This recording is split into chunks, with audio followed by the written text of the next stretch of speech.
Yan, preparing tayo mga tol. Preparing tayo para mag-install ng mga unit. Kaya natin install panel. Para set niya. Kaya tinitira na ni kuya kung paano diskarte yan yung plastada niya. Let's go! So, ay mga tol, update lang. Nasa biyahe na kayo papunta ng foundation. Yan ay mga bitbit namin. Solar, nakatap down lang kami. Kuya naglalakad. So, tara, let's go! So mga tol, dumating na kami sa destination dito sa foundation. Ayan, unpacking na kami. Then baka hindi na namin ma-document mamaya ang pag-setup. Pitik-pitikan na lang siguro. Pakita na namin mamaya pag nakasalpak na lahat. Alright, let's go! So wala itong pahinga-pahinga mga tol. Birada ka agad pagbaba ng top down. Pwede natin kagad yung panel. Si Junior na bahala dyan. Master yan siya. Magmanig mando-mando na lang. So ito yung mga gamit natin. Ayan.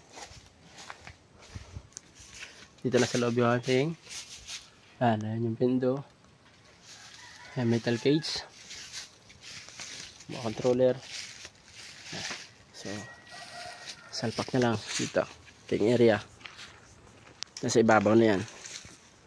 So dito po sa lugar na to ay walang kuryente.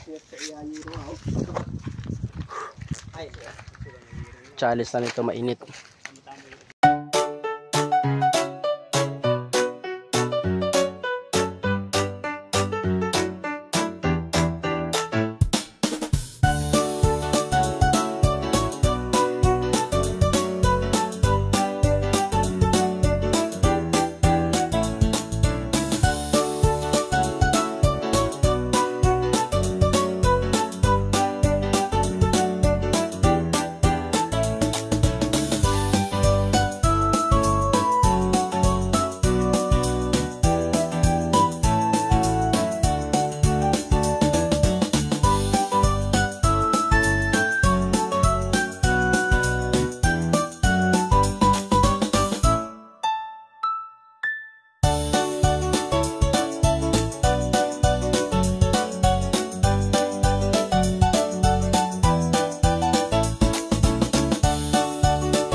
Ayos na. Ayan. Salpak na yung ating next up. Yun. Yung set na yun. Salpak na natin. Pwede ng battery. Okay, ito na yung wires. Bendo natin yan. Nakasalpak na. Okay. Hindi kabot na yung mga. Abot ah? Oo, ang fan. Ang bendo pa daan. Kung din sa banda. Mas namin kanyot, kung dira kanyot. Kaya may guwan pa siya nga kwanda. Kahoy. Sabi ang patere, sa lutura. Aryo, balagbag. Kag diri siya. Paano tindahan niya? Walang problema mas tindahan. Ay, hindi tindahan? Uy, paano na din. Wala na eh. Charging station pa ganyan. Imposible nga mo na yung tindahan ba? Okay. Salpak na tayo, men. Ano? Pre na? So mga tol, konti na lang mga tol, mga siguro less than 1 hour tapos na ito.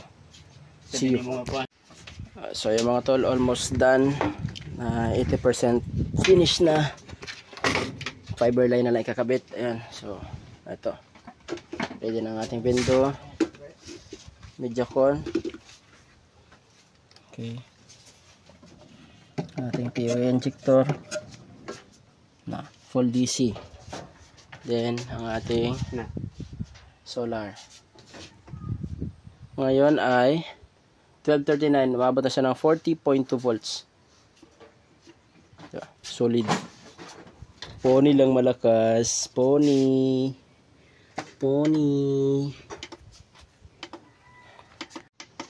So ito pala ang natin, controller, breaker, inverter. Pero ang inverter natin ay para lang sa charging niya nila.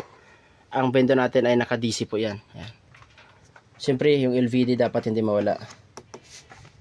Low voltage, disconnect para sure. So mga tol, ongoing latag tayo. So yun doon sa kabila. Tapos na yun, bali pag natapos natin itong fiber line, saksak na lang, then testing na natin, operational na yan for sure. So dito tayo sa area. Yan. Ganda. Napaka peaceful basta sa bukid. Medyo umubos na tayo ng lalo sa 400 meters na. Medyo challenging na yung linya na dinadaan namin kasi tawid ilog at saka ito, papaalam pa kami sa may-ari ng lupa. So, see you. So ayun mga tol, tapos na ang lahat, ready na. So ito plate lang, ayan, ready na tayo. Ito ang ating solar. Okay naman siya, hapon na pero kumakarga pa siya ang laman niya pa 13.4 volts. So ito yung ating Mediacon. Ayos. So ayan ang ating machine. Okay, restart lang natin para sa final touch at saka mag-activate na tayo. So ayan, tapos na tayo mga tol. Ayan, fiber line natin, ating Mediacon na naka DC po yan siya. Ayan, gamit lang tayo ng back converter. Ayan siya, syempre yung ating panlaban. Ayan yung voltahe nya, 47.8.